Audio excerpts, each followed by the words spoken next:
الصالحين المنتجبين الذين أذهب الله عنهم الرجس وطهرهم تطهيرا. اللهم صل على محمد.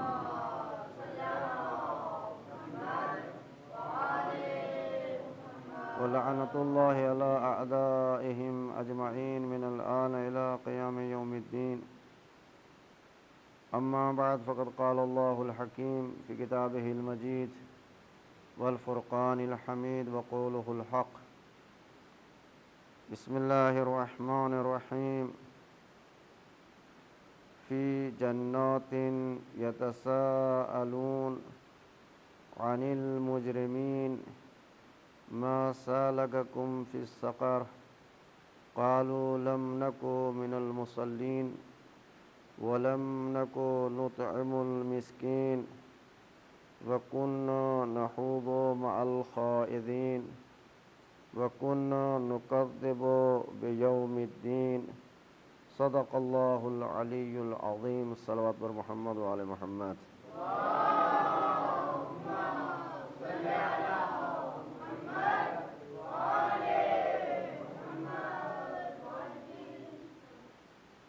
بشریت کے لیے، انسانیت کے لیے بہترین راہ تقوی الہی ہے،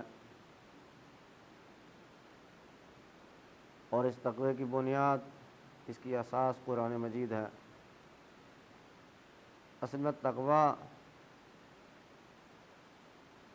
قرآن سے وابستگی کا نام ہے، قرآن کے ساتھ چلنے کا نام ہے، قرآن کے ساتھ زندگی گزارنے کا نام تقوی ہے.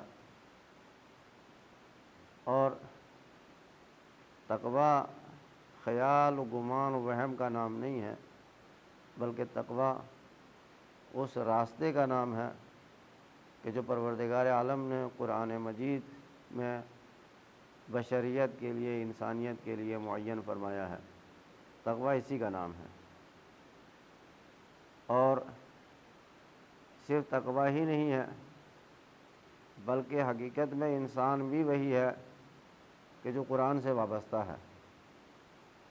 حقیقت میں انسان ہونے کے لائق، علیکم السلام، انسان کہے جانے کے لائق وہی ہے کہ جو قرآن مجید سے وابستہ ہے اور قرآن مجید کے ساتھ ہے.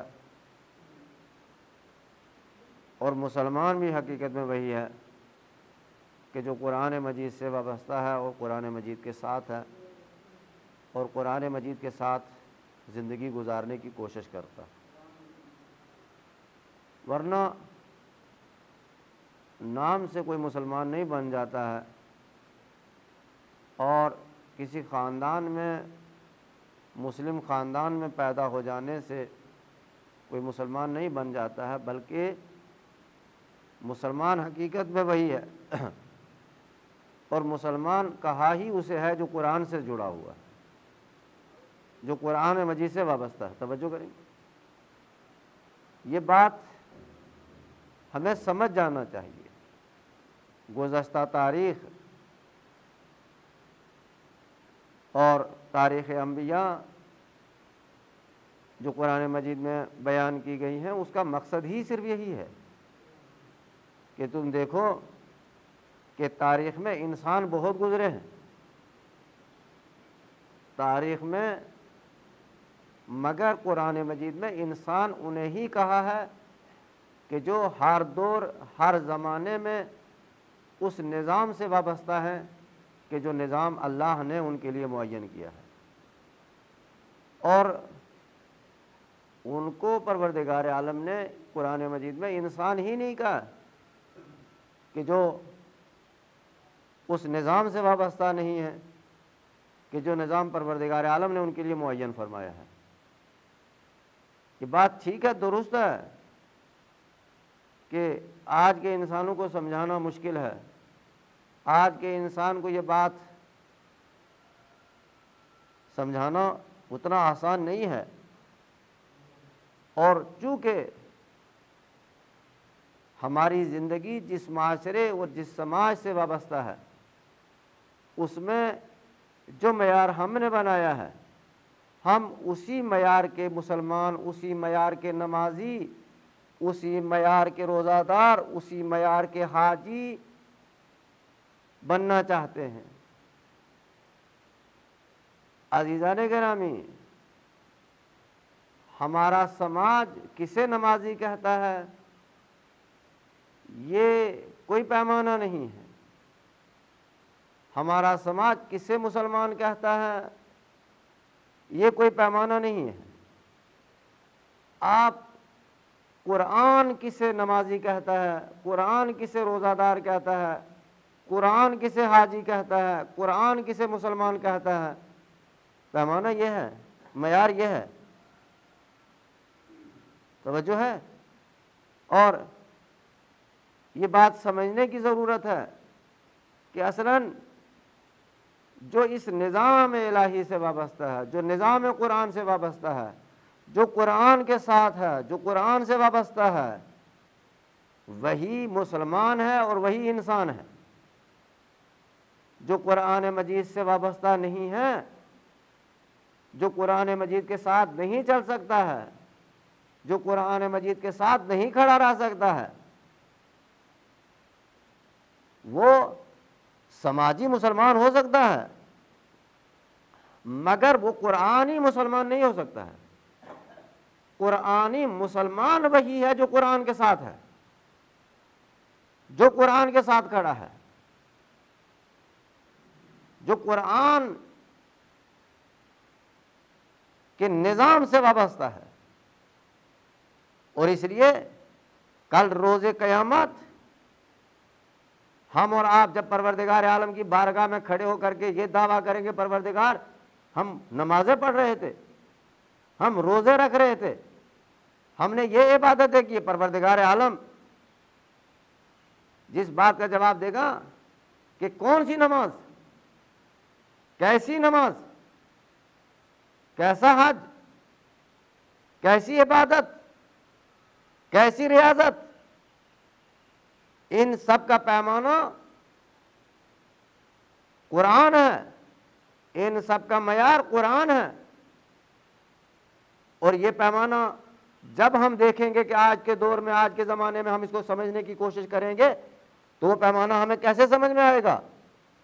جس کو قرآن مجید میں بارہا اپنے انداز میں بیان کیا ہے کہ انسان جاگ جائے، انسان بیدار ہو جائے، انسان سوچنے کے اوپر مجبور ہو جائے اور انسان قرآن مجید سے وابستہ ہو جائے، اور قرآن مجید کیسا نمازی دیکھنا چاہتا ہے، قرآن مجید کیسا روزے دار دیکھنا چاہتا ہے، قرآن مجید کیسا تمہیں انسان دیکھنا چاہتا ہے، وہ معیار قرآن مجید سے اندازہ اس کا پتہ چلے گا۔ ایک صلوات پڑھ دے محمد و آل محمد پر۔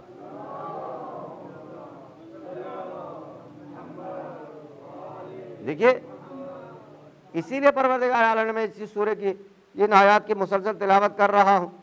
فی جنات یتساءلون، اہل جنت آپس میں گفتگو کر رہے ہوں گے، آپس میں ایک دوسرے سے سوال کر رہے ہوں گے۔ یہ سوال اصل میں جنت کا نہیں ہے، یہ سوال اس دنیا سے بھی مربوط ہے۔ کاش اس بات کو میں سمجھا سکوں کہ یہ سوال جو اس وقت آپ کے سامنے موجود ہے کہ کس چیز نے اہل جنت کون ہونا؟ جو اہل قرآن ہے، توجہ کریں، جو اہل قرآن ہیں، جو اہل بیت سے وابستہ ہیں، وہی جنتی ہیں۔ اور جو قرآن سے وابستہ نہیں ہے، جو اہل قرآن نہیں ہے، وہ کبھی بھی آپ یہ کہہ رہے ہیں کہ وہ مسلمان، حقیقت میں وہ انسان نہیں بن سکتا، وہ انسان نہیں بن سکتا، وہ اس معیار کا انسان جیسا معیار پروردگار عالم نے انسان کے لیے معین کیا اس معیار پہ کبھی نہیں پہنچ سکتا۔ اس مقام تک نبی کبھی نہیں پہنچ سکتا۔ تو اہل جنت آپس میں ایک دوسرے سے سوال کر رہے ہوں گے، کیا سوال کر رہے ہوں گے؟ عن المجرمین، یہ مجرمین، یہ مجرم یہاں تک کیسے پہنچ گئے ہیں؟ مجرمین کون لوگ ہیں؟ توجہ کریں آپ، دیکھیے مجرم کہا ہے ان کو، کون لوگ ہیں مجرم؟ مجرم، یہ بات سمجھیے گا، مجرم کون لوگ ہیں جن کا ذکر یہاں پہ ہو رہا ہے؟ اور اس کا مطلب یہ ہے کہ جنت انسانیت کے لیے ہے، جنت انسانوں کے لیے ہے، جنت مومنین کے لیے ہے۔ اور کس مومن کے لیے جنت ہے؟ کس انسان کے لیے جنت ہے؟ کہ جس کے اندر یہ پیمانہ ہو، یہ معیار ہو جس کے پاس کہ میں اصل میں قرآنی مسلمان ہوں۔ بہت توجہ کریں، بہت آسان ہے یہ چند سال گزار دینا، یہ چند سال کسی معاشرے سے وابستہ ہو جانا۔ ہمارا آپ اس لیے نہیں پیدا ہو گئے کہ ہمارا معاشرے میں کیا معیار ہے، ہمارا معاشرے میں کیا وزن ہے، ہمارا سوسائٹی میں ہمارا کتنا وزن ہے۔ آج ہر انسان کو یہ پوچھو کہ وہ یہ کہتا ہے کہ سوسائٹی میں ہمارا کیا معیار ہے، ہمارا وزن کیا، ہمارے ساتھ کتنے لوگ ہیں۔ خدا کی قسم، آپ کے ساتھ یہ سارا زمانہ ہو جائے، ساری سوسائٹی ہو جائے، سارا سماج ہو جائے، آپ غریب ترین انسان ہیں، آپ تنہا ترین انسان ہیں، آپ کمزور ترین انسان ہیں۔ جس دن قرآن آپ کے ساتھ ہو گیا، اس دن آپ کے پاس کوئی ایسی قدرت نہیں ہے، کوئی ایسی طاقت نہیں ہے کہ جو آپ کے پاس نہیں ہے۔ سب ہیں مگر آپ تنہا ہیں، سب ہیں مگر آپ تنہا ہیں۔ تو ہمارا یہ معیار کہ ہمارا معاشرے میں کتنا وزن ہے، سماج میں ہمارا کتنا وزن ہے، یہ مت سوچو۔ یہ دیکھو قرآن مجید کی نظر میں ہمارا وزن کتنا ہے، قرآن مجید کی نظر میں ہمارا کیا مقام ہے، قرآن مجید ہمیں کہاں دیکھ رہا ہے۔ یہ معیار ہونا چاہیے، یہ پیمانہ ہونا چاہیے۔ اس سے ہٹ کر کے ایک بات آپ کی خدمت میں عرض کروں کہ عن المجرمین، یہ مجرم کہاں کھڑے ہیں، کون لوگ ہیں یہ مجرم، کیوں یہ مجرم قرار دیے گئے ہیں، کیوں پروردگار عالم نے انہیں مجرم کہا ہے، کیوں یہ اہل جہنم میں ہیں، اہل جہنم ہے یہ، کس چیز نے ان کو جہنم میں پہنچایا ہے، کیا خرابیاں ان کو جہنم میں لے کر کے آئی ہیں۔ ایک ایک خرابی، توجہ کریں آپ، ایک ایک خرابی،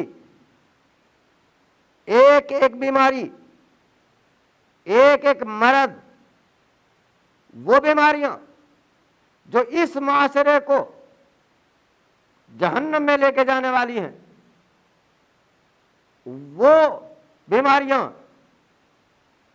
کہ جو انسان کو جہنمی بناتی ہیں، اگر قرآن مجید نے ان کو بیان نہیں کیا ہے تو کل ہم جہنم میں چلے جائیں تو اس کا ذمہ دار پروردگار عالم ہے۔ لیکن اگر قرآن مجید نے وہ بیماریاں بیان کر دی ہیں کہ یہ بیماریاں ایسی ہیں، یہ گناہ ایسے ہیں کہ جو تمہیں جہنم تک لے کے جانے والے ہیں، کوئی طاقت تمہیں نہیں روک سکتی، کوئی قدرت تمہیں نہیں روک سکتی، اس لیے کہ تم نے اپنے آپ کو اس لائق بنایا ہے کہ تمہارا ٹھکانہ جہنم قرار دیا جائے۔ تم نے کیا ہے یہ سب، پروردگار عالم نے نہیں کیا۔ عن المجرمین، تم مجرم بنے ہو، کیوں بنے ہو مجرم؟ اس لیے ما سالککم فی سقر، کون سی بیماری تھی، کون سا مرض ہے جو تمہیں جہنم میں لے کے آیا ہے؟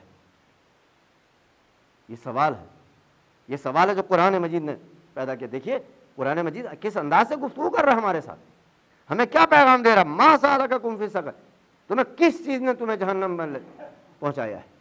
جواب کیا ہے؟ کیا جواب ہے؟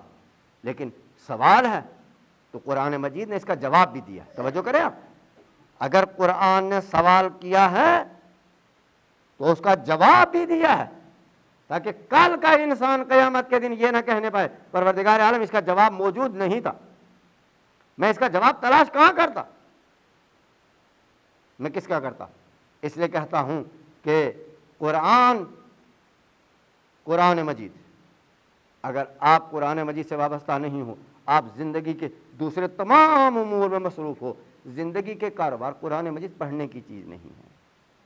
غور کریں آپ، یہ قرآن مجید کی تلاوت کا ایک ثواب ہے، ایک الگ ہے، روحانیت ہے اس میں، مگر اصل میں قرآن مجید کے ساتھ زندگی گزارنا ہے۔ قرآن مجید آپ کا ساتھی ہے، قرآن مجید آپ کا دوست ہے، قرآن مجید آپ کا مددگار ہے، قرآن مجید آپ کا رہنما ہے۔ تو ما سالککم فی سقر، کون سی چیز تھی، کون سی جرم ہے کہ جو تمہیں جہنم میں لے کر کے آیا ہے؟ جواب دیا ہے۔ کس نے جواب دیا؟ اہل جہنم نے جواب دیا۔ اہل جہنم بتا رہے ہیں کہ ہمیں کیوں، اس لیے وہ جہنم کا حال، جہنم میں ہے، اس کی کیفیت سے واقف ہے، اس بیماری سے آشنا ہے کہ جس بیماری کی وجہ سے یہ جہنم میں پہنچے، اس نافرمانی سے آشنا ہے۔ توجہ کریں، اس نافرمانی سے آشنا ہے کہ جو اس دنیا کا انسان نہیں جانتا کہ میں کون سا ایسی نافرمانی انجام دے رہا ہوں کہ جو نافرمانی مجھے جہنم میں لے کے آنے والی ہے، جہنم میں لے کے آنے والی ہے۔ تو اس کا جواب پروردگار عالم نے قرآن مجید کے حوالے سے دے دیا، قالوا لم نک من المصلین۔ اہل جہنم نے کہا کہ پروردگار، ان سے کہا اہل جنت سے کہ ہم قالوا لم نک من المصلین، ہم نماز گزاروں میں سے نہیں تھے۔ اس کے دو ترجمے ہو سکتے ہیں، اس کے دو ترجمے ہو سکتے ہیں، اور اس کی دو طرح کی تعویل ہو سکتی ہے۔ اسی کہ قرآن مجید کو تعویل کے ساتھ دیکھا جائے گا۔ قرآن مجید ترجمہ نہیں ہے، قرآن مجید تعویل ہے۔ ایک تو یہ کہ ہم نماز گزاروں میں سے نہیں تھے، ایک یہ کہ ہم نماز نہیں پڑھتے تھے، اور یہ دونوں جواب درست ہیں۔ توجہ کریں، ایک وہ کہ جو سرے سے نماز نہیں پڑھتے تھے، وہ بھی اہل جہنم ہے، ایک وہ کہ جو نماز گزاروں میں سے نہیں تھے۔ توجہ کریں آپ، فرق سمجھیں، ایک یہ کہ نماز نہیں پڑھتے تھے، یہ جہنم میں جائیں گے، ایک یہ کہ نماز گزاروں میں سے نہیں تھے، نمازیوں جیسے نہیں تھے۔ نمازی کون ہے؟ اصل میں یہاں جو مراد ہے قالوا لم نک من المصلین، یہاں مراد دونوں ہیں، لیکن جو اہم ترین مراد ہے وہ یہ ہے کہ پروردگار ہم نماز پڑھتے تھے، ہم نے اپنے اندر نمازیوں جیسے صفات نہیں پیدا کیے، ہم عدل کی بات نہیں کر سکے، ہم انصاف کی بات نہیں کر سکے، ہم حق کا ساتھ نہیں دے سکے، ہم نے صداقت کو نہیں اپنایا، ہم نے امانت داری کو نہیں اپنایا، ہم نے انصاف کے لیے نہیں لڑے، ہم حق کے لیے نہیں لڑے، مگر ہم مصلی پہ ضرور تھے، ہم نماز پر ضرور پڑھتے تھے۔ توجہ کریں، توجہ کریں۔ تو اب یہ وہ نمازی ہیں جو کبھی لشکر امیر المومنین میں بھی نظر آئے، نمازی تھے مگر علی کو نہ پہچان سکے، حسین کے کربلا میں موجود تھے، نمازی تھے مگر حسین کو نہ پہچان سکے۔ وہ نماز جو تمہیں حق تک نہ لے جا سکے، حق نہ سمجھا سکے، وہ نماز نہیں ہے۔ وہ نماز کہ جو تمہارے اندر صداقت، امانت داری، عدل و انصاف نہ پیدا کر سکے، وہ نماز نہیں ہے۔ تو قرآن نے کہا قالوا لم نک من المصلین، ہم نماز گزاروں میں سے نہیں تھے، ہم نمازیوں جیسے نہیں تھے۔ یعنی کون نمازی؟ یعنی حسین نمازی ہے۔ کون نمازی؟ امیر المؤمنین نمازی ہیں۔ ہمارے اندر اگر نماز پڑھیں گے تو امیر المؤمنین جیسے صفات ہمارے اندر پیدا ہونا چاہیے، ہم نمازی ہیں تو ہمارے اندر حسین جیسے صفات پیدا ہونا چاہیے، نہ صفات پیدا ہو جائے۔ ہم نماز بھی پڑھیں ظالم بھی رہیں، ہم نماز بھی پڑھیں جھوٹے بھی رہیں، ہم نماز بھی پڑھیں مکاریاں بھی کریں۔ تو انصاف سے بتاؤ کہ قرآن مجید نے جس انداز میں گفتگو کی ہے، یہ گفتگو کو پیمانہ کیا ہے؟ گفتگو کا معیار کیا ہے؟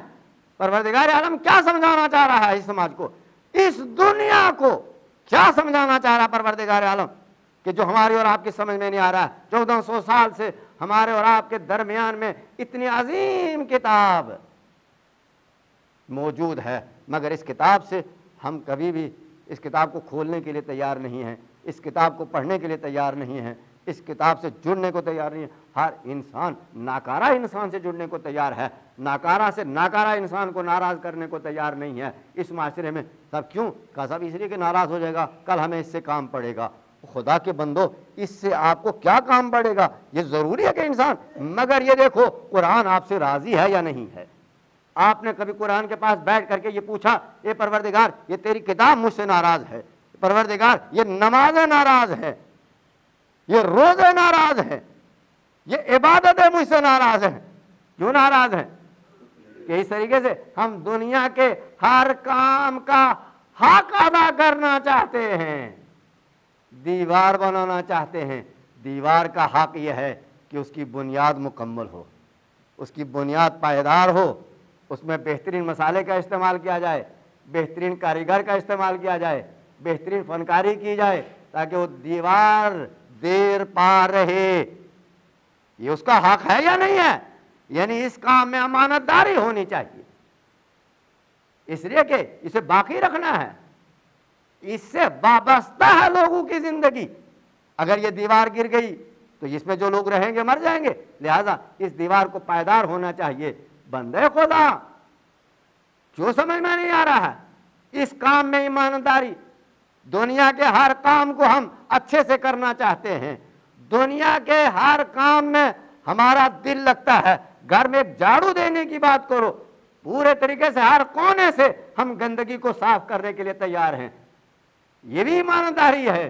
برتن دھونے کے لیے کھڑے ہو جاؤ، یہ بھی ایمانداری ہے کہ پورے طریقے سے اسے صاف کر دیا جائے۔ مگر کبھی پوچھا کہ جس طرح سے ہم ایک دیوار کا حق ادا کرتے ہیں، کبھی سوچا جس طرح سے ہم برتنوں کا حق ادا کرتے ہیں، کبھی سوچا جس طرح سے ہم ایک جھاڑو کا حق ادا کرتے ہیں، کبھی سوچا جس طرح سے ہم کپڑے دھونے میں وقت لگاتے ہیں، کبھی سوچا کہ اس نماز کا بھی کوئی حق ہے ہمارے اوپر یا نہیں ہے؟ اس نماز کا بھی ہمیں حق ادا کرنا ہے یا نہیں ہے؟ اس نماز میں امانت داری ہے تو کیا چیز ہے؟ اس نماز کی اگر ہمارے اوپر کوئی حق ہے تو کیا ہے؟ اگر نماز کا ہم نے وہ حق ادا نہیں کیا تو نماز ہم سے راضی نہیں ہے۔ روزے کا وہ حق جو ہماری گردنوں کے اوپر پروردگار عالم ڈالا، اگر وہ ہم نے ادا نہیں کیا تو روزہ ہم سے ناراض ہے۔ توجہ کریں آپ، تو پھر کیا ہوگا؟ اس کیسا انسان جس سے نماز ناراض ہو، جس سے روزہ اس سے ناراض ہو، نماز پڑھی بھی تو آپ راضی نہیں ہو پائے۔ اب دنیا کے کاموں میں دیکھیں، ہر کام میں ہمارا دل لگتا ہے، ہر کام کو ہم دل سے کرتے ہیں، حل چلاتے ہیں بڑی جوڑ کے، کہیں بیچ میں فاصلہ نہ رہ جائے، بیچ میں فاصلہ نہ رہ جائے، کہیں کوئی دانہ زمین کے اوپر نہ رہ جائے۔ کیا اس معاشرے کو یہ سمجھ میں نہیں آتا کہ یہ وہاں رہو، کھیت میں رہو تو اس کا حق ادا کرو، مصلی پہ آؤ تو مصلی کا حق ادا کرو، مسجد میں آؤ تو مسجد کا حق ادا کرو، تاکہ نماز تم سے راضی ہو جائے، تاکہ روزہ تم سے راضی ہو جائے۔ کربلا جاؤ تو کربلا والوں کو راضی کرنے کی کوشش کرو، اس لیے کہ اگر کربلا گئے خود کے نفس کو راضی نہ کرو، تکلیف میں ڈالو، اپنے آپ کو اذیت میں ڈالو، اور کربلا والوں کو راضی کرو۔ حسین کس طریقے سے راضی ہو؟ حسین کو راضی کیسے کیا جا سکتا ہے؟ قالوا لم نک من المصلین، پروردگار ہم یہ لوگ نماز گزاروں میں سے نہیں تھے۔ نماز، توجہ کریں آپ، نماز گزاروں میں نماز پڑھنا اور ہے، نمازیوں کے صفات اپنے اندر پیدا کرنا اور ہے۔ نماز پڑھنا آسان ہے، مگر نمازیوں کے صفات اپنے اندر پیدا کرنا، جس کے اندر نمازیوں کے صفات نہ ہوں گے وہ قیامت کے دن نماز گزاروں میں نہیں ہوگا، وہ نماز گزاروں میں سے نہیں ہوگا، وہ نمازیوں کے صف میں نہیں ہوگا، وہ اہل نماز میں سے نہیں ہوگا، اس لیے کہ اس نے نماز کا حق ادا نہیں کیا ہے جس طریقے سے اسے نماز کا حق ادا کرنا چاہیے تھا۔ اب یہ دیکھیں، پہلی چیز جو قرآن مجید نے بیان کی ہے وہ یہ کہ قالوا لم نک من المصلین، یہ نماز گزاروں میں سے نہیں۔ خوب، آپ نماز پڑھیں، آپ کے اندر اس معاشرے کی تڑپ نہ ہو، معاشرے کا درد نہ ہو، یہ ممکن ہے؟ آپ کے اندر معاشرے کے لیے بے چینی نہ ہو، یہ کیسے ممکن ہے؟ معاشرے کے اندر کتنے لوگ پریشان ہیں، کون کس پریشانی میں مبتلا ہے؟ اگر یہ معاشرہ اس پریشانی کو دور کرنے کی کوشش نہیں کر رہا ہے، از روح قرآن میں اس جگہ سے جو گفتگو کرتا ہوں وہ ہمیشہ اس بات کو پیش نظر رکھ کے کرتا ہوں کہ یاد رکھیں یہ صرف فریب ہے۔ اگر ہمارے اندر اس بات کی تڑپ نہیں، ہمارے اندر اس بات کی کوئی جگہ نہیں کہ اس معاشرے کے اندر جو پریشانیاں ہیں، اگر معاشرہ علمی اعتبار سے پیچھے ہے تو اسے علمی اعتبار سے مضبوط کیسے کیا جائے، اس معاشرے میں اگر دینداری نہیں ہے تو دینداری کی طرف کیسے لایا جائے، اس معاشرے میں اگر فتنہ و فساد ہے تو اس سے کیسے بچایا جا سکے۔ اس معاشرے کے اندر جتنی بھی پریشانیاں ہیں، یہ پریشانیاں اس وقت تک رہیں گی، یاد رکھنا، اس وقت تک یہ پریشانیاں رہیں گی جب تک اس معاشرے میں کوئی نمازی نہیں ہوگا۔ یاد رکھیں، یعنی نماز جو ہمارے جیسا نہیں، صحیح معنوں میں صحیح نماز پڑھنے والا، صحیح اہل نماز کوئی ایک فرد بھی پیدا ہو جائے گا، یقین جانے اس دن اس معاشرے کی ساری پریشانیاں ختم ہو جائے گی۔ ہم نماز پڑھنے کی پریکٹس کر رہے ہیں، ہم نماز پڑھنے کی عادت ڈال رہے ہیں، ہم نماز پڑھ رہے ہیں، ہم اہل نماز میں سے نہیں ہیں، ہم نمازیوں جیسے نہیں ہیں، نماز گزاروں جیسے اعمال نہیں ہیں، نمازیوں جیسے صفات ہمارے اندر نہیں ہیں، نمازیوں جیسے اصول ہمارے نہیں ہیں، تو ہمیں قرآن کہے گا کہ تم نماز گزاروں میں سے ہو؟ کون سا قرآن لاؤ گے؟ یہ قرآن تو کہنے والا نہیں ہے، یہ قرآن آپ کی گواہی دینے والا نہیں ہے۔ وہ قرآن پھر کوئی اور قرآن لے کے آؤ جو قیامت کے دن تمہاری گواہی دے کہ بابا یہ قرآن ہماری گواہی دے رہا کہ ٹھیک ہے بابا ہم نماز گزاروں میں سے تھے۔ پروردگار عالم نے 17 رکعت کی آپ کو رٹ نہیں لگوائی ہے، بلکہ آپ کو اس نماز کے ذریعے سے جگایا ہے، ہوشیار کیا ہے، بیدار کیا ہے، تاکہ اس نماز کی طاقت سے آپ زمانے کی ہر برائی سے لڑنے کی کوشش کریں۔ اگر آپ کے اندر نہ برائیوں سے لڑنے کی ہمت نہیں ہے تو سمجھ لیجئے آپ نمازیوں میں سے نہیں ہیں۔ اللہ گواہ ہے، اللہ گواہ، شاید یہ باتیں میری بہت سخت ہوتی ہیں، لیکن میں یہاں ذمہ داری خطبہ دے رہا ہوں، میں مجھے خطبہ دینا ہوتا ہے، توجہ کریں آپ۔ تو پھر اب دوسرا جو ایک مرض یہ ہے کہ جو بیماری نماز پڑھنا اور ہے، نماز گزاروں میں سے ہونا اور ہے۔ ایک چیز ہے، اگر واقعا معاشرہ نمازی ہو جائے، معاشرے کے اندر نماز تو انسان ٹھیکے کی ایک دن پڑھ ہی لیتا ہے، کہیں نہ کہیں انسان نماز کسی نہ کسی طریقے سے ہو جاتی ہے، 4 رکعت نماز انسان پڑھ ہی لیتا ہے، لیکن یہ نماز نہیں ہے، یہ نماز نہیں ہے۔ جو نماز انسان کو برائیوں سے نہ روک سکے وہ نماز نہیں ہے، وہ نماز کہے جانے کے قابل نہیں۔ آپ کے اندر درد ہو، تڑپ ہو اس معاشرے کی، اس دین دنیا کی، پروردگار عالم کی دین کی، آپ کی دنیا کے تمام کاروبار نہیں رکتے، دین کا کام کیسے رک جاتا ہے؟ دین کے کام کیسے رکے ہوئے ہیں؟ دین کے کاموں کو نظر انداز کرتے ہیں، دنیا کے کاموں کو پہلے انجام دیتے ہیں۔ آپ کی دین کی نظر، آپ کی نظر میں دین کی اتنی ارزش ہے، دین کی اتنی اہمیت ہے۔ قالوا لم نک من المصلین، پروردگار ہم نماز گزاروں میں سے نہیں تھے، ولم نک نطعم المسکین، اور ہم مسکینوں کو کھانا نہیں کھلاتے تھے۔ دیکھیے یہ پروردگار عالم نے ادنا سی مثال دیا قرآن مجید میں۔ اب دیکھیں تو میں کیا عرض کروں آپ کی خدمت میں، حالانکہ یہ جو باتیں میں آپ کی خدمت میں عرض کروں یہ کلاس کی باتیں ہیں جو کلاس میں ہونی چاہیے۔ اس قرآن کے ذریعے سے اس معاشرے کے نوجوانوں کی تربیت ہو، اس سماج کی تربیت ہو، ان بچوں کی تربیت ہو کہ جب آگے چلیں تو یہ قرآن کے خلاف نہ جائیں، قرآن کے مقابلے میں نہ کھڑے ہوں، قرآن کی دشمنی میں نہ کھڑے ہوں، قرآن کے ساتھ کھڑے ہوں، اللہ کے نظام کے ساتھ کھڑے ہوں، اللہ کے بنائے ہوئے قانون کے ساتھ کھڑے ہوں۔ یہ تب ہوگا کہ جب ہمارا معاشرہ دنیا کی چمک و دمک سے باہر آئے گا، اسے پتا ہوگا کہ دین بھی کچھ ہے اور کچھ زندگی کا حصہ ہمیں دین کو بھی دینا چاہیے تاکہ ہماری آخرت ہم سے نہ چھن جائے، دنیا آباد ہو جائے، کوئی معنی نہیں ہے۔ خدا نہ کرے آپ کی آخرت چھن جائے آپ سے، خدا نہ کرے کہ آپ کی آخرت آپ نے ہاتھوں سے برباد کر ڈالیں۔ وَلَمْ نَكُ نُطْعِمُ الْمِسْكِينَ، اور ہم مسکینوں کو کھانا نہیں کھلاتے تھے۔ یعنی پروردگار عالم نے ایک پیٹ کی بات کی، صرف بھوک کی بات کی۔ اس سے مراد صرف یہ نہیں ہے کہ ہم کھانا نہیں کھلاتے تھے، بلکہ معاشرے میں جس طرح کی بھوک ہے، بھوک کی کئی قسمیں ہیں، علم کی بھوک، تکلیفوں کی بھوک، اور نہ جانے کتنی بھوکیں ہیں جو میں یہاں اس وقت بیان نہیں کر سکتا۔ اس سے مراد صرف یہ نہیں ہے، ضرورت مند جیسی ضرورت ایسی بھوک۔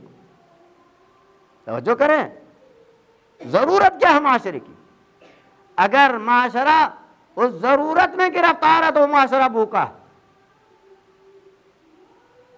معاشرہ اختلافات میں ہے تو بھوکا ہے، معاشرہ بیماریوں میں ہے تو وہ بھوکا ہے، معاشرہ جہالت میں ہے تو وہ بھوکا ہے۔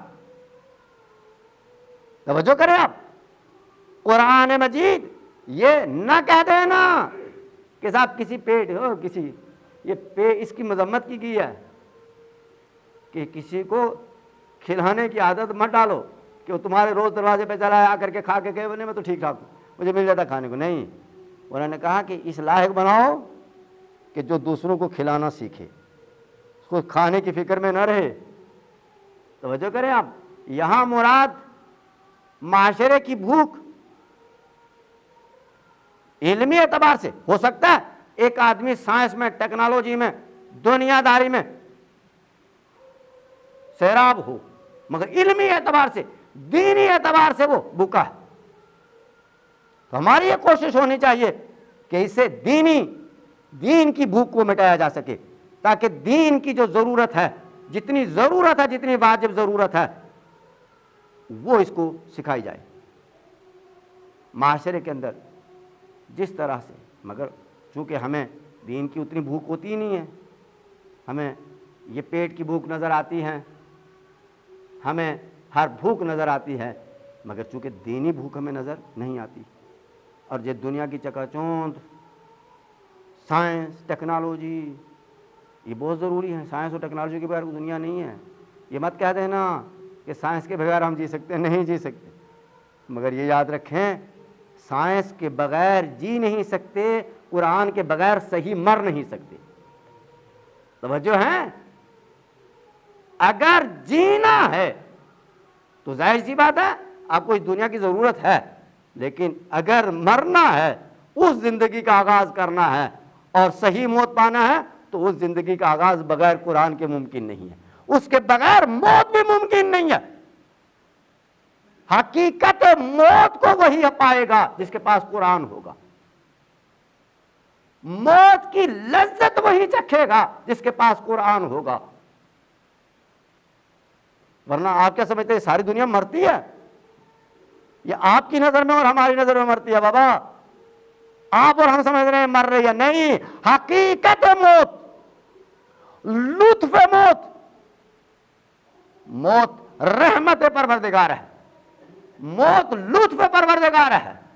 اس موت کو صحیح معنی میں وہی درک کرتا ہے، موت کو صحیح معنی میں وہی گلے لگاتا ہے، موت سے صحیح معنی میں وہی ملاقات کرتا ہے جو قرآن سے وابستہ ہے، جو قرآن سے جڑا ہوا ہے۔ ورنہ یہ ساری دنیا جس موت مرتی ہے وہ موت ابھی میرے پیش نظر نہیں ہے۔ اگر کبھی وقت لگا تو میں آپ کی خدمت میں عرض کروں گا کہ دنیا میں ہر مرنے والا انسان کس موت مرتا ہے، اس موت کی کیفیت، اس موت کا نام، اس موت کا وجود الگ ہے۔ جس طرح سے دنیا میں اتنے بشر ہیں، سب کی چہرے الگ، سب کے رنگ الگ، سب کے قد الگ، سب کی نسلیں الگ، سب کا خاندان الگ، سب کا مزاج الگ، اسی طرح سے موتیں بھی ایک نہیں ہے، موت بھی ایک نہیں ہے۔ کون سی موت چاہیے؟ کون سی موت چاہیے؟ وہ موت کہ جو حسین والوں کے پاس ہے، یا وہ موت جو یزید والوں کے پاس ہے؟ کیسی موت چاہیے؟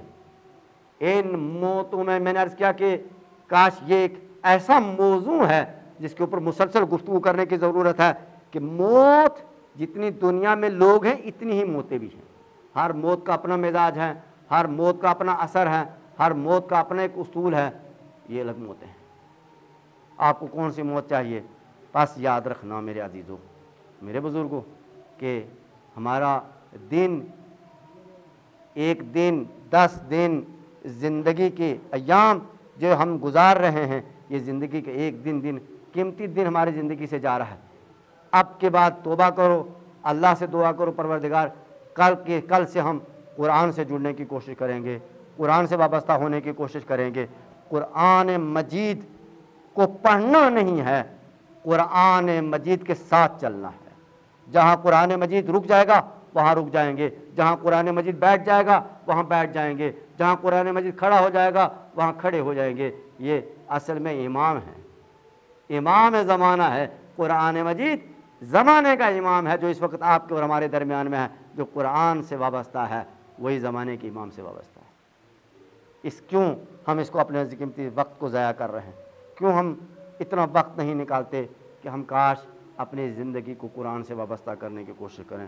اعوذ باللہ من الشیطان اللعین الرجیم، بسم اللہ الرحمن الرحیم، قل هو اللہ احد اللہ الصمد لم یلد ولم یولد ولم یکن له کفوا احد، صدق اللہ العظیم۔ من الشیطان اللعین الرجیم، بسم اللہ الرحمن الرحیم، الحمد للہ رب العالمین، الصلاة والسلام علی اشرف الانبیاء والمرسلین، سیدنا و نبینا و شفیع قلوبنا مولانا و مقتدانا ابی القاسم محمد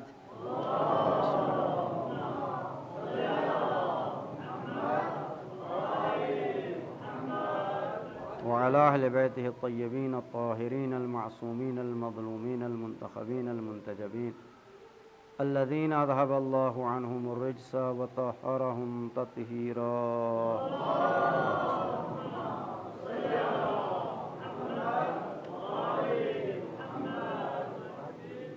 بسم الله الرحمن الرحيم، إن الله وملائكته يصلون على النبي يا أيها الذين آمنوا صلوا عليه وسلموا تسليما۔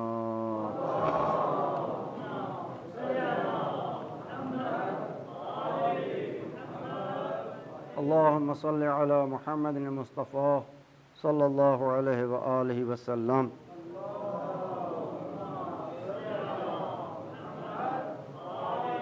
وعلى علي المرتضى عليه الصلاة والسلام،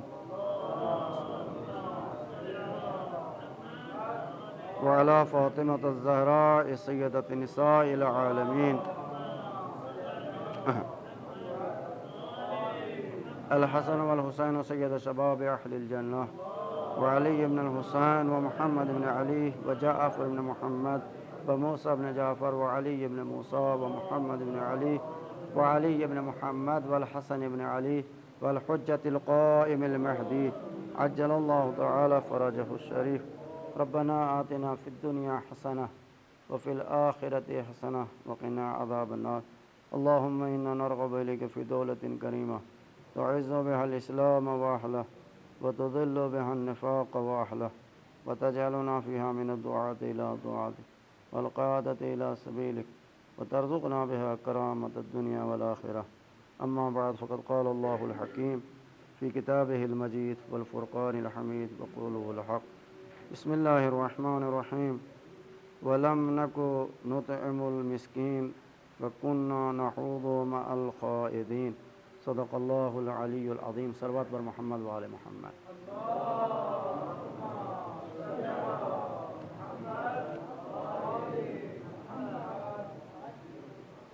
قرآن مجید نے جو پیغام دیا ہے بشریت کے لیے وہ پیغام کہ آپ اس معاشرے سے اس سماج سے اس دنیا سے الگ ہو کے نہیں جی سکتے مگر الگ ہونے کے معنی کیا ہیں اور ساتھ ہونے کے معنی کیا ہیں توجہ کریں آپ دو لفظیں ہیں جو آپ کی خدمت میں گزارش کر رہا ہوں الگ ہونے کے معنی بھی ہمارے معاشرے میں الگ ہیں اور ساتھ ہونے کے معنی بھی ہمارے معاشرے میں بالکل الگ ہے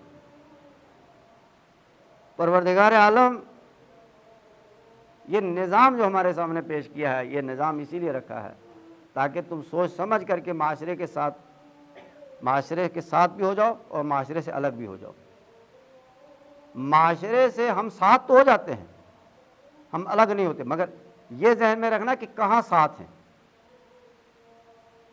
ہم کہاں ساتھ کھڑے ہو جاتے ہیں جہاں قرآن کہتا ہے یہاں کھڑے نہیں ہونا ان کے ساتھ وہاں کھڑے ہو جاتے ہیں جہاں قرآن کہتا ہے بھائی آپ انصاف سے بتائیں مجھے اس دنیا آپ مجھے بتائیں کہ یہاں گرسر میں کسی کو کوئی پریشانی ہو گئی 20-30 آدمی مل کر کے اس کے گھر پہ گئے کہ بھائی چلو آج سب مل کر کے آپ کی اس پریشانی کو ہم دور کر دیتے ایسا نہیں ہوتا قرآن مجید یہی آپ سے کہہ رہا ہے کہ یہاں آپ ساتھ ہوں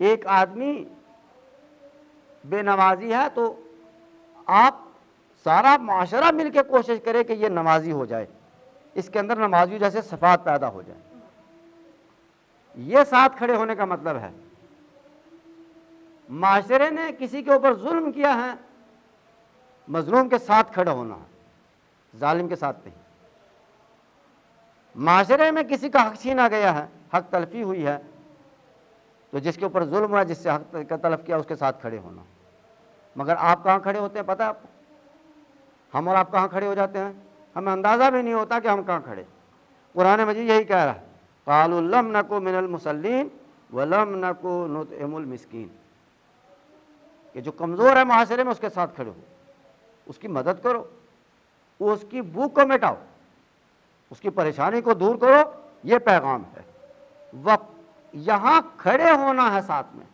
اب کھڑے کہاں نہیں ہونا ہے وَكُنَّا نَخُوضُ مَعَ الْخَائِضِينَ تم ایک دوسرے کی برائیوں میں ایک دوسرے کی مدد نہ کرو برائیوں میں ایک دوسرے کے ساتھ کھڑے مت ہو یہ بیماریاں ہیں جو اوپر سے نیچے آ رہی ہیں یہ اہل جہنم کہہ رہے ہیں کہ ہم کیوں جہنم میں آئے اس لیے کہ ہم نماز نہیں پڑھتے تھے نمازیوں کے صفات ہمارے اندر نہیں تھے ایک بیماری دوسری بیماری بیان کی وَلَمْ نَكُ نُطْعِمُ الْمِسْكِينَ ہم مسکینوں کے ساتھ نہیں کھڑے ہوتے تھے ہم کمزوروں کے ساتھ کھڑے نہیں ہوتے تھے یہ دوسری بیماری تیسری بیماری جو بیان کی ہے وَكُنَّا نَخُوضُ مَعَ الْخَائِضِينَ ہم برائیوں میں تو ان کے ساتھ کھڑے ہو جاتے تھے بیکار کے کاموں میں ان کے ساتھ ہو جاتے تھے بیکار کے کاموں میں ان کے ساتھ ان کی مدد کرتے تھے لیکن اچھائی میں کسی کے ساتھ ہم کھڑے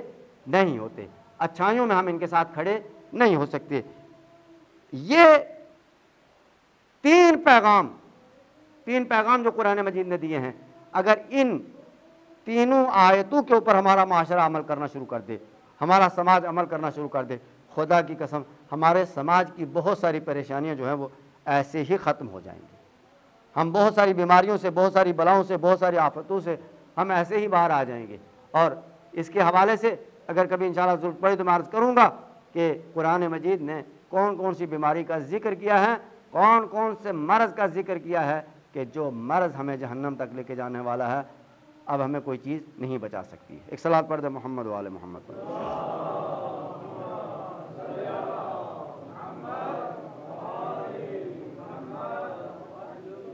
وَكُنَّا نُكَذِّبُ بِيَوْمِ الدِّينِ اور ہم آخرت کا انکار کرتے تھے قیامت کا انکار کرتے تھے قیامت کے حساب و کتاب یہ انکار کس معنی میں ہے توجہ کریں آپ کوئی انکار نہیں کرتا. آپ اہل ہنود سے پوچھ لے جو ہندو ہیں, وہ مرنے کے بعد کہتے ہیں کہ نہیں حساب و کتاب بھی ہوگا, اچھے کے بدلہ اچھا ملے گا, برے کا بدلہ برا ملے گا. تو قیامت کا انکار وہ بھی نہیں کرتے ہیں. اصل یہ انکار کیا ہے یہاں پر؟ یہ انکار کس معنی میں؟ نہیں, قیامت کا انتظار ان کو بھی ہے, مگر قیامت کا انتظار ان کو قرآن سے الگ ہے. ہمارا انتظار قرآن کے ساتھ ہے. جس کا قیامت کا اقرار قرآن سے وابستہ ہے وہ قیامت کو مانتا ہے. توجہ کریں, آج سے ایک نئی اصطلاح آپ کے سامنے عرض کر رہا ہوں کہ قرآن مجید کی نظر میں وہ قیامت کا منکر ہے, روز آخرت کا منکر ہے, جو قرآن سے ہٹ کے آخرت کا انتظار کر رہا ہے, قرآن سے ہٹ کے مرنے کا انتظار کر رہا ہے, موت کا انتظار کر رہا ہے. اور یہ قرآن کا یہ قیامت کا اقرار ہے, قرآن کے ساتھ چل کر کے, قرآن سے وابستہ ہو کر کے آخرت کا اقرار کرنا, یہ اقرار قیامت ہے. توجہ کریں آپ, یہ بات سمجھ میں آ گئی کہ انکار قیامت کیا ہے اور انکار قیامت کیا ہے. اکثر مسلمان قیامت کو مانتے ہیں, مگر قیامت کو ماننا قرآن سے الگ ہو کر کے ہے, قرآن کے ساتھ نہیں ہے. قرآن آخرت کا یقین, آخرت کے اوپر ایمان, آخرت سے وابستہ وہی انسان ہے جو قرآن کے ساتھ آخرت کا اقرار کر رہا ہے اور آخرت کا انکار, آخرت کا انتظار کر رہا ہے. اور وہ انسان منکر قیامت ہے, جھوٹا وہ انسان کے جو یہ کہتا ہے کہ میں قیامت کو مانتا ہوں اور قرآن سے الگ ہے. بات پہنچ رہی ہے؟ یہ پیغام دیا ہے میں نے آج کے اس خطبے میں. یہ دو جملوں میں جو دو لفظ دو اس طرح ہیں قائم کر کے آپ کی خدمت میں پیش کیے ہیں, یہی معیار ہے قرآن مجید کا, یہی پیمانہ ہے قرآن مجید کا. قرآن سے ہٹ کے آخرت کا اقرار ممکن نہیں ہے. قرآن سے ہٹ کے, قرآن کے ساتھ چل کے آخرت کا اقرار ہے, قرآن کے ساتھ چل کے زمانے کا انتظار ہے. ہم تو امام زمانہ کا بھی انتظار کر رہے مگر قرآن کو گھر میں بند کر کے, ہم آخر امام زمانہ کا بھی انتظار کر رہے, بلا رہے, مگر قرآن کو الماریوں میں بند کر کے.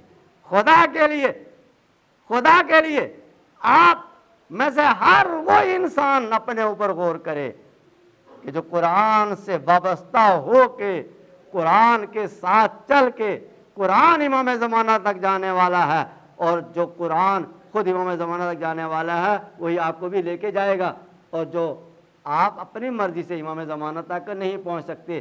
اس لیے سرکار دو عالم صلی اللہ علیہ وآلہ وسلم نے ارشاد فرمایا, انی تارکم فیکم الثقلین کتاب اللہ و اطرتی, میں تمہارے درمیان دو گراں کا چیزیں چھوڑ کے جا رہا ہوں, ایک قرآن ہے اور دوسرے میرے اہل بیت ہے, یہ جدا نہیں ہوں گے. اس کے معنی یہ ہے کہ جو قرآن سے وابستہ ہے وہ ہرگز اہل بیت رسول سے وابستہ ہے, اور جو قرآن سے نہیں ہے جڑا ہوا, قرآن سے وابستہ نہیں ہے, نہ وہ ملا ہے, نہ وہ مسلمان ہے, نہ وہ مولوی ہے, نہ وہ نمازی ہے, نہ وہ روزے دار ہے. کہاں کے ملا, کہاں کے مسلمان, کہاں کا انتظار ہے امام زمانہ؟ کیسا مذاق ہے یہ ایک مذاق ہے خدا کی قسم.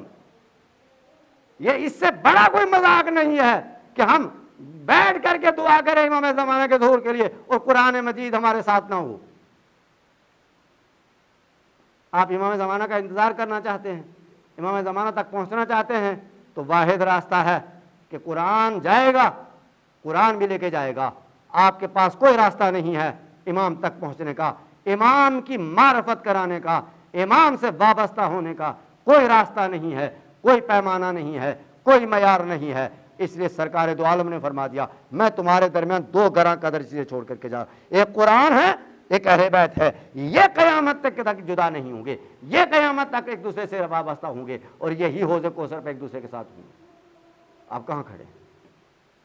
بس عزاداراں، یہ ایک پیمانہ ہے، یہ ایک سوچ ہے جسے قرآن نے بیان کیا ہے۔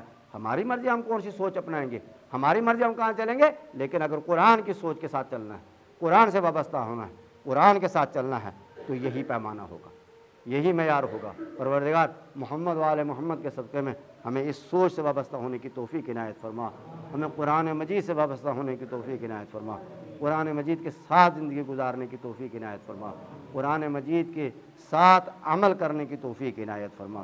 پروردگار ہم سب کے تمام مرحومین کی مغفرت فرما، ان کو جوار معصومین جنت فردوس میں جگہ عنایت فرما، ہمارے امام کے ظہور میں تعجیل فرما، ہمارے امام کو ہم سے راضی و خوشنود فرما۔ بسم اللہ الرحمن الرحیم۔ والعصر ان الانسان لفی خسر الا الذین آمنوا وعملوا الصالحات وتواصوا بالحق وتواصوا بالصبر۔ صدق اللہ العظیم۔